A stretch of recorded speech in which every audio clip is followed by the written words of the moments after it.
Hi, I'm Morgan Hobbs, and I'm an artist in Philadelphia, Pennsylvania. And I recorded this interview on June 13th, June 17th, and June 18th, which is today's date. So I was born in 1988 in Kansas City, Missouri, which is almost the exact middle of the contiguous 48 states. Um, I was born into a family that sort of hit a strange intersection between highly conventional, conservative, and very sort of granola, hippie, unconventional. So my upbringing was homeschooled, so I didn't attend regular school. And my dad worked, and my mom stayed at home and taught us. And um, my upbringing was sort of highly guarded and controlled on one level, but then also really like kind of free and open ended on another, because while I wasn't allowed to access, television, we had like access to public television, but we didn't have, cable or anything like that. I didn't go to school, and so those parts were really controlled. But I had a bunch of siblings, and so my mom was really busy. So I spent a lot of time alone. A lot of my education was really self motivated. Often say that my mom taught me how to read and then sort of just like gave us the lessons for the day, and then we had to take off and do it on our own. So I would say that I was very independent from a very young age, and really set free to sort of think and discover and play by myself and in the world and with my siblings in ways that probably most kids don't have the opportunity to. So, because of my unconventional upbringing, I never really felt pressure to have a career.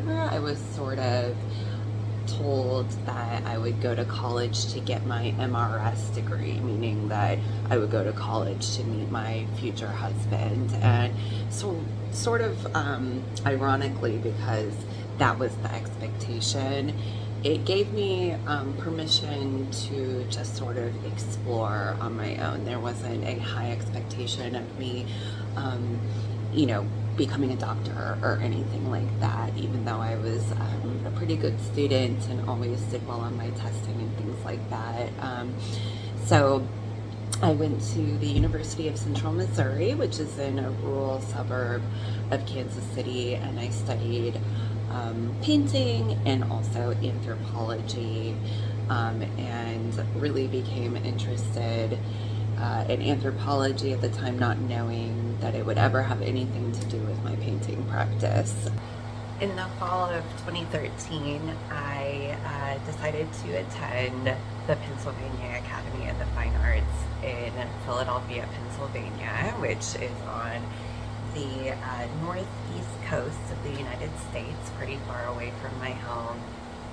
And I felt that PAFA was a great school to support my interest in painting, and I ended up really loving Philadelphia as well. So I felt like that this was a great city to spend time in, and I really wanted to like find a new home through graduate school so that I could leave the Midwest, where you know the arts aren't as necessarily supported. Obviously, like getting closer to New York can be really beneficial for any artist who wants to have a career in a sales gallery or anything like that. So, not not as expectedly was the moment that I fell in love with Philadelphia's architectural buildings and historical buildings. Philadelphia has a really rich history within American history, because it was the place that the Declaration of Independence was signed in 1776. So that building is here, and a lot of those original government buildings from when Philadelphia was the capital. So lots of history and lots of big brick buildings with beautiful architecture, lots of symbols, lots of figures, and portraits of Benjamin Franklin.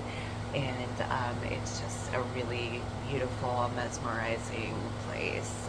Just walking around the city, there's so many different things to see.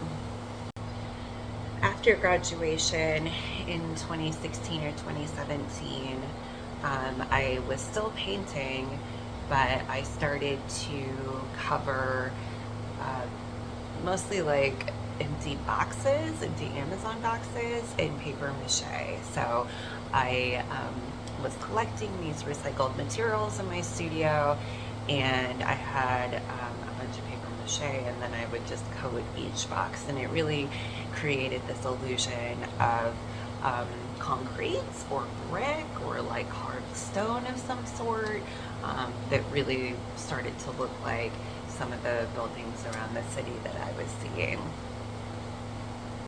And at that time was during Trump's election to the presidency, and I was also thinking about more like metaphorical structures of government and institutions within American culture and Western society at large. So I started thinking about not only the buildings of government, but the structures of government and how they hold our society up and hold us together. And then also how those embedded and carved symbols are literally inside the structures of these buildings. So how things, move in between. Probably be noted that in comparison to European countries, the United States is very young, and I do find it really interesting that so many European motifs were used in the United States that, being a new country, there was an opportunity to reinvent what government buildings would look like, and to rethink all of these various structures and the way that we represent government. And in large part, the government buildings are like European buildings. And so I'm interested, I'm not an expert in architectural history, but I'm interested in thinking about the different structures that we have that represent institutions in our society, and experimenting with the parts of them essentially. So my first project with the bricks sort of became about integrating some of these symbols that I see around Philadelphia, and putting them on the bricks and then stacking them up and reorienting them into these different constructions. And some of them have different meaning than others to me. Some of them are more specific in their meaning than others as well, that are more open-ended or narrative.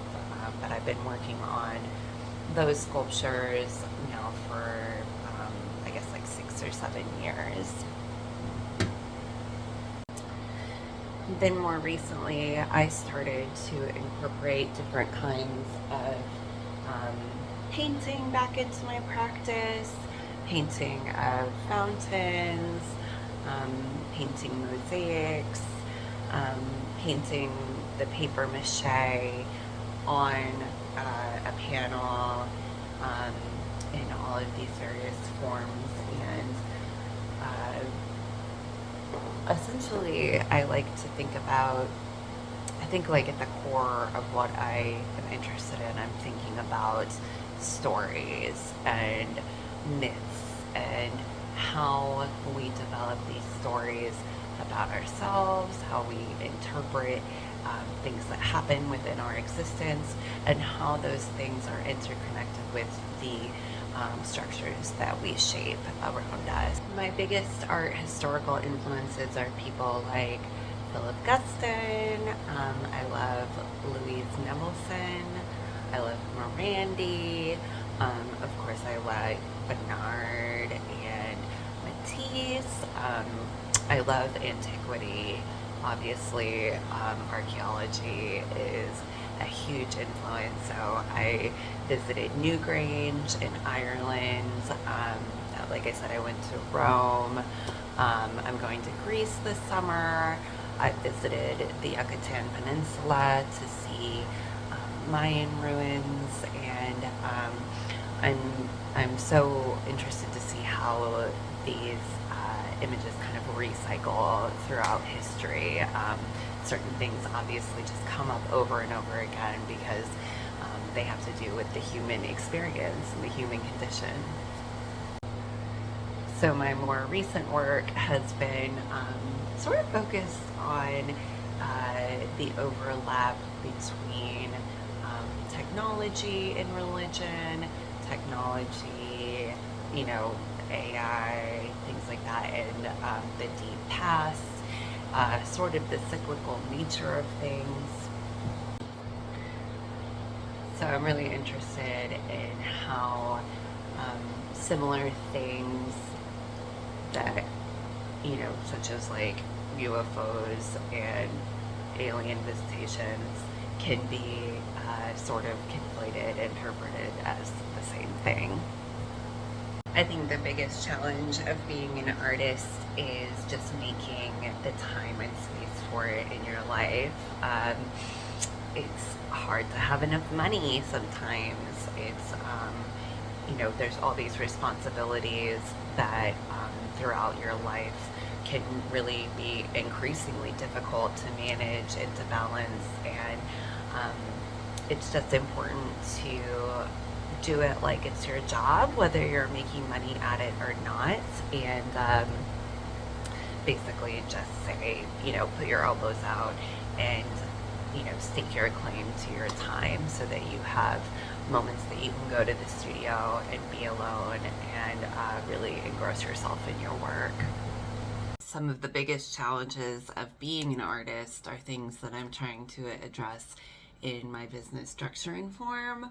Artist services. I'm mostly focused on working with artists in the Philadelphia area, but essentially I'm building websites, running social media accounts, helping with marketing, helping with all the things outside an artist studio so that artists can just focus on the work that they want to do within their studios and leave the rest to someone like me who has gotten pretty good at doing administrative services. So like I said, right now I've mostly been working with artists in Philadelphia, but also I'm happy to expand outward if anybody sees this and feels like that they need a little extra support.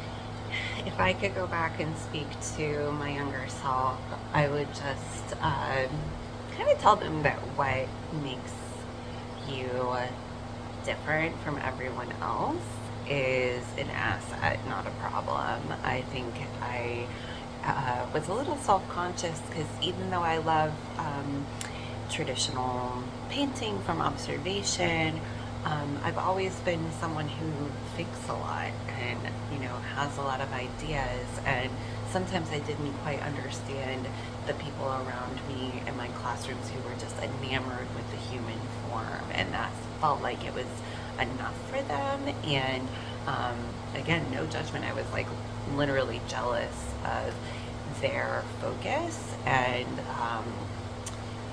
just their like connection to the visual. And I wondered if like, God, am I really just like not even an artist if I'm not this connected literally just to what I'm seeing? But I realize now that everybody is different.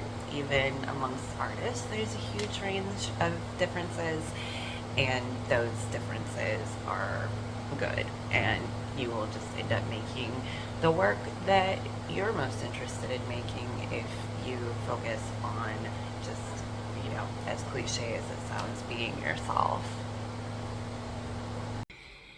In the studio, I've worked on some unconventional mediums. For a while, I had a paper mache sculpture with plants growing out of it, which was really fun. I had a hydroponics garden in my studio, and it just sort of made sense to me to begin adding some plants to my artwork because they were right there, and then my artwork was there, so it was fun to combine them together. I'd also just love to have like a whole performance. I want to like make costumes and write a play and just have this all immersive room full of actors and things happening. I always have this like, big plan for when, I finally reach the pinnacle of my artistic practice where I'll just like have, one artwork that combines everything. So hopefully someday I can get that project underway. In the studio, I listen to podcasts sometimes, or sometimes I just have complete silence. I used to listen to music a lot, but I sort of became suspicious of the way that the music changed my, consciousness, my focus, and it felt important for me to be able to sort of control that and take back my speed of doing things and my focus. So for the most part, I'm working in silence unless I'm doing something that doesn't require deep focus, and then sometimes I listen to podcasts. The best reaction that someone ever had to my artwork was actually from an artist, Joseph O'Neill, who has become a friend of mine, and he saw my work and just said like, wow, I'm really transported.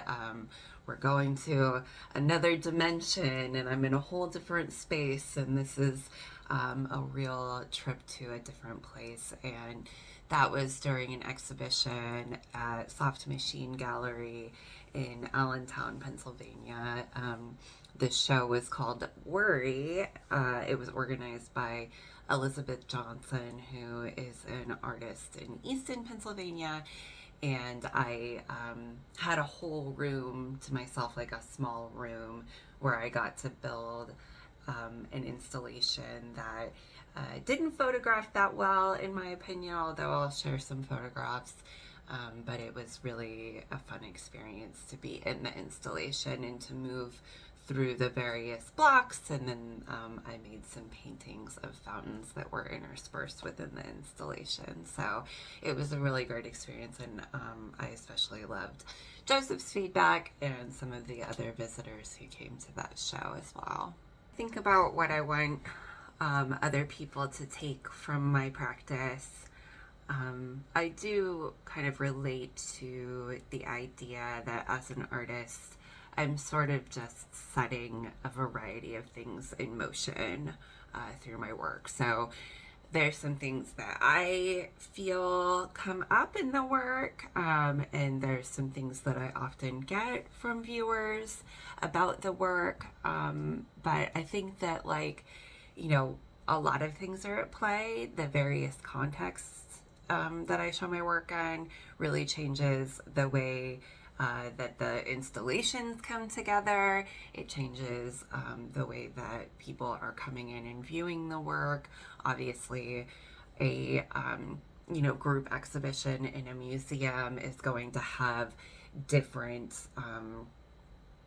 framework than a solo exhibition in a gallery. So I'm very aware of a lot of those different factors.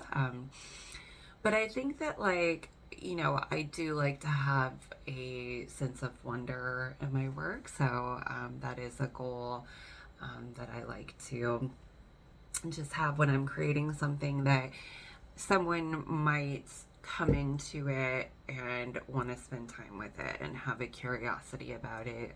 I think about like the way that I feel when I'm at an archaeological site, or when I'm experimenting with technology, or when I've played video games in the past, and how there can be this sort of like immersion into this world that you're, being able to access, albeit through your imagination, really, because when you're at an archaeology site, you're thinking about a time in the past that you're getting some access, but it's imperfect. So a lot of what is happening is you're filling in the blanks and just thinking about what it could have been like back then. So anyway, I love to have work that combines that feeling with it, and that keeps a viewer around simply because they enjoy the experience of imagination while looking at the work. Thanks so much to Stan and to Art by Artists for inviting me to share about my studio practice and about my life. And you can find me on Instagram at Morgan Raquel Hobbs. And my website is Morgan R, just the letter R, Hobbs.com.